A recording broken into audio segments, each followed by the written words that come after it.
According to Aonuma, traditional 3D Zeldas are returning, or the open world formula is at least going away for a while.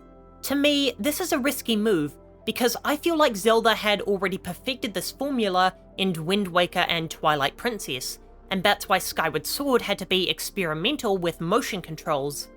By embracing that new mechanic, The Legend of Zelda ended up creating what I consider to be the greatest dungeon in not just Zelda, but video game history, the Ancient Cistern.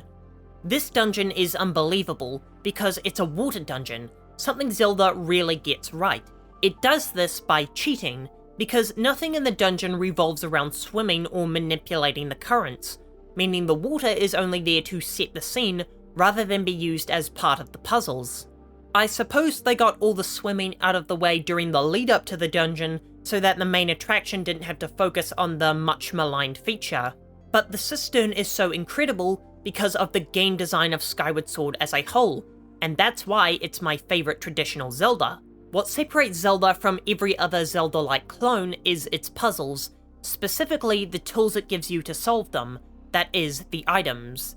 The items in Zelda have to be top of the line in terms of creativity and versatility, so that the designers can create absolutely wild puzzles for the player to solve.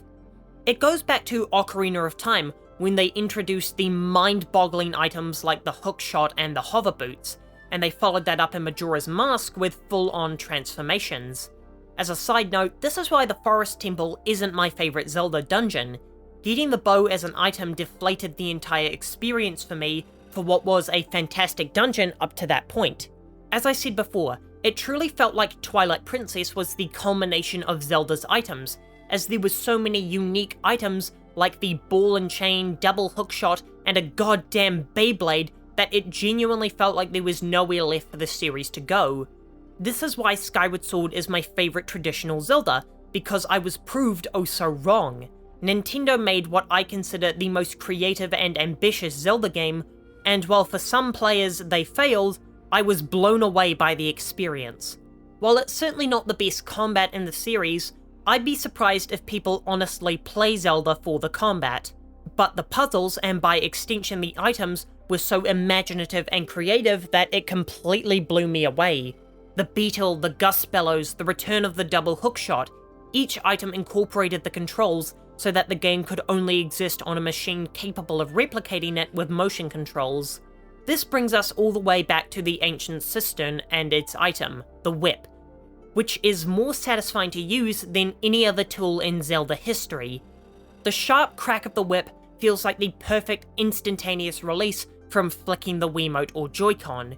Usually a Zelda item falls into one of two categories, a switch activating item or a traversal item. The whip is one of the only Zelda items that functions as both. It activates switches within the cistern, and it allows Link to traverse by swinging across gaps. Combined with these sublime motion controls, the whip is, well, maybe not the best, but it's without a doubt the most underrated item in Zelda history. But a Zelda dungeon is only as good as its boss, which serves as a final exam of sorts for the item you've just acquired, putting your puzzle-solving skills to the test, while putting you in mortal danger whilst you figure it out. This is why both Breath of the Wild and Tears of the Kingdom have such lackluster boss fights. Neither explicitly incorporates the items into their fights, or in Tears of the Kingdom's case, because the champion's abilities aren't all that inventive. This brings us to Koloktos, which combines the traditional wait for the weak spot and attack with the dungeon item with an experience that Zelda combat has typically never had, catharsis. Sure, playing magic tennis with Ganon is an exhilarating relief, but it lacks the visual flair and glorious clanging of ripping a boss apart with its own weapon. It's an especially big release in Skyward Sword, which previously demanded a sense of precision and refinement in combat. Wildly swinging around the controller wasn't the way to win. So for Nintendo to throw up their hands and say, "Go wild," was one of the most satisfying moments in the series. Ripping through the metal of this boss to expose his weak point, and then decimating it with an oversized sword is nothing short of glorious.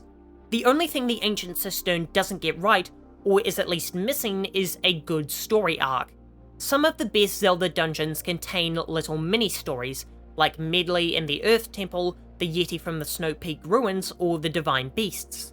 While these are no means a requirement for an excellent dungeon, providing some narrative context helps it stand out more. That's why I struggle to remember individual dungeons from 2D Zelda games. They all just blend together as the place where I got another MacGuffin. But discounting that, the Ancient Cistern was the perfect Zelda dungeon that proved me wrong. Zelda can still have new ideas with its original formula, and I wait with bated breath for Echoes of Wisdom and what lies beyond. I'll be back in 2 days. In the meantime, here's a video about why the open world of Zelda is so oddly relaxing.